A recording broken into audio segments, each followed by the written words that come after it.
मसूद खान साहब, 2-3 बातें आ रही हैं कि एक वेस्टर्न इंटेलिजेंस एजेंसीज बता रही हैं, और ये बात अब सामने भी खुलकर आ चुकी है कि रशिया बहुत ज़्यादा इंटेलिजेंस भी दे रहा है। और जिस तरह अभी मलिक साहब ने कहा कि वो जो नर्व सेंटर्स हैं, आज की वारफेयर के नर्व सेंटर्स हैं, ये जो ख़ास तौर पर गूगल की बिल्डिंग तबाह हुई है, इसके बारे में बताइएगा दुबई में, और जिसमें वो ना सिर्फ ये कि कोई कमर्शियल उसके यूजेस थे, बल्कि कोई उसके फौजी यूजेस भी थे, if I am not wrong. एक हमें ये बताइएगा। और सेकेंडली, क्या Iran will be capable of hitting even Europe तक जा सकता है with the help of Russian and Chinese जो उनके पास मिसाइल्स हैं, ब्रिगेडियर साहब?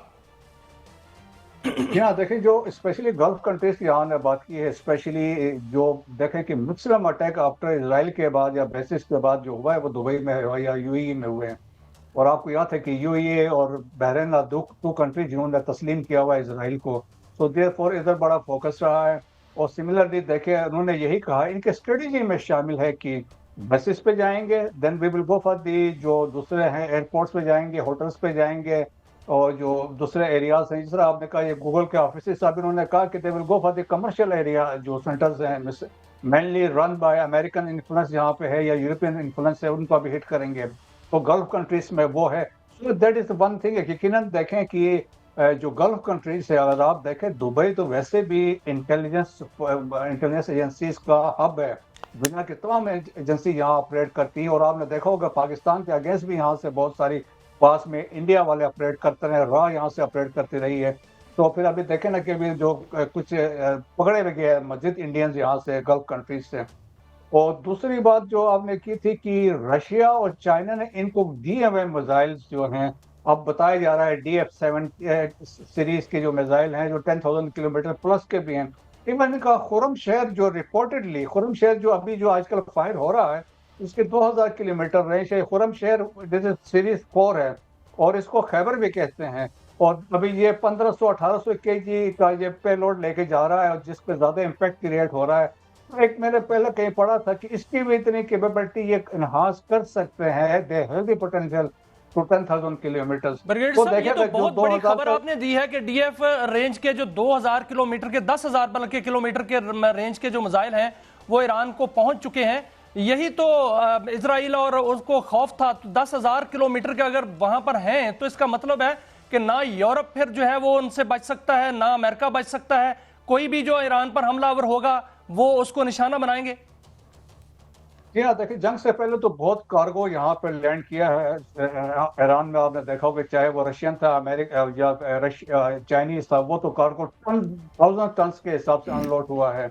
और फिर देखें कि असल मकसद क्या है, स्ट्रेटेजी ईरान की बड़े वाज़ेह है। उन्होंने फोकस प्रेशर रखा है गल्फ कंट्रीज के ऊपर, और जिसकी वजह से आप देखें कि रशिया को अप्रोच करने वाले गल्फ कंट्रीज से अमेरिका को प्रेशराइज कर रहे हैं, क्योंकि जो कंसेप्ट था जो गल्फ कंट्रीज का, यूएई का, दुबई का, द सेफेस्ट प्लेस है, टूरिस्ट हब है, सेफेस्ट फॉर इन्वेस्टमेंट यहाँ पे है। अब लोग यहाँ से पैसा उठा रहे हैं, they are running towards Singapore जा रहे हैं, थाउजेंड्स के हिसाब से लोग यहाँ से भाग रहे हैं। और इंटायर देखें ना, यूएई की अपनी आबादी 1.4 मिलियन है, जबकि बाकी 1 करोड़ प्लस लोग इमिग्रेंट्स वहाँ पे हैं जो काम कर रहे हैं। वो सारा बहुत इम्पैक्ट है जो इकोनॉमिक इम्पैक्ट आया। और फिर आप देखें 90% फूड जो गल्फ कंट्रीज का वो बाहर से आता है। अब वहां से जहाज नहीं चल रहे हैं, आपके स्ट्रेट ऑफ हॉर्मुज़ बंद है, तो इसका एक इम्पैक्ट हुआ है।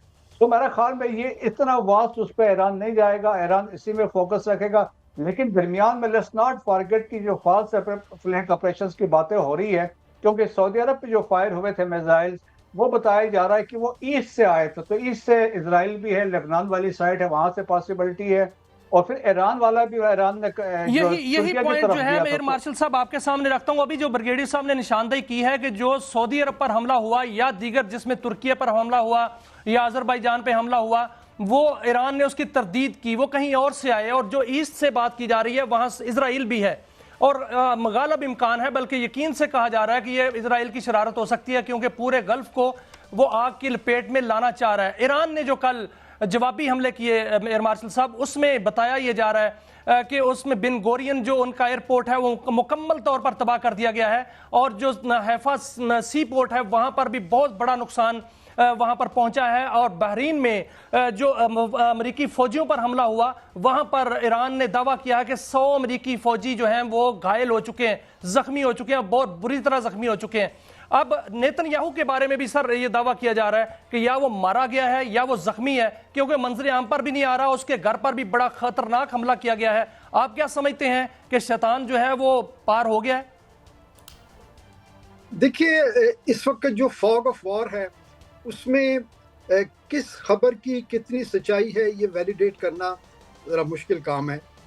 उनके रेजिडेंस पे अटैक ज़रूर हुआ है और बहुत सारे चैनल उनके भाई के जो है मारे जाने की इतलात दे रहे हैं। तो इसके ऊपर कंफर्मेशन अभी किसी इंडिपेंडेंट सोर्स से नहीं है। तो मेरा ख्याल है इस बात से कतई नज़र कि वो मारे गए हैं या नहीं, बात यह है कि जिस रिसोर्सेज के बलबूते पे और जिस अमेरिकन सपोर्ट के बलबूते पे वो ईरान के ऊपर इतनी दीदा दिलेरी से अग्रेशन उन्होंने की, वो सारी चीज़ तो डेफिनेटली चिकनाचूर हो गई है। अमेरिका अपनी जान बचाने के लिए, अपनी फेस सेविंग के लिए वो इधर उधर मदद ढूंढ रहा है। इजराइल के अंदर तबाही जो है वो इस कदर हुई है कि जो थोड़ी बहुत फुटेज वहाँ से आ रही हैं, शायद ही उनका मुल्क का कोई हिस्सा बचा हो जहाँ तक ईरानियन साइड ने अटैक ना। अच्छा एयर मार्शल साहब, मैं एक और आपसे सवाल आपसे पूछना चाहूँगा, फिर मैं मलिक साहब अपना मसूद खान साहब की तरफ आता हूँ।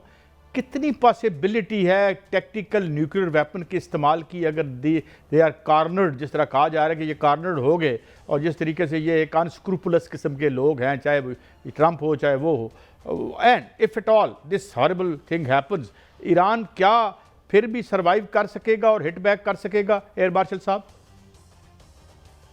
देखिए, ये आप जो बात कर रहे हैं 3 ऑप्शंस में से एक है, और पहली 2 ऑप्शंस ये हैं कि अमेरिका अभी तक जो कुछ हो गया है इसमें से वो जो चीज़ें उसकी एडवांटेज के लिए मीडिया में प्ले आउट हो सकती हैं वो उसको बढ़ा चढ़ा के बयान करे। आयतुल्लाह की शहादत को, असैसिनेशन को वो अपना जो है नोशन ऑफ विक्ट्री उसके गिर्द वो कार्व करे और यूनिलैटरली वो जंग से निकल जाए। ये इजराइल इस चीज़ पे आमादा नहीं होगा और इजराइल की कोशिश होगी कि ईरान पे हमले होते रहें ताकि ईरान की मैक्सिमम जो है वो तबाही हो और एक लंबे अरसे के लिए ईरान अपनी रीबिल्ड के प्रोसेस में चला जाए। दूसरी ऑप्शन ये है कि बूट्स ऑन ग्राउंड, वो अमेरिका के लिए वो ऑप्शन पेंटागन में डिस्कस हुई है, लेकिन उसको जिस अंदाज से भी किया जाए, ईरान के साइज को, उनके पॉपुलेशन को, उनकी टेरेन को और उनके लोगों के जज्बे को देखते हुए इतनी बड़ी साइजेबल मलिक साहब, बहुत इम्पोर्टेंट आपकी ये मारूज़ात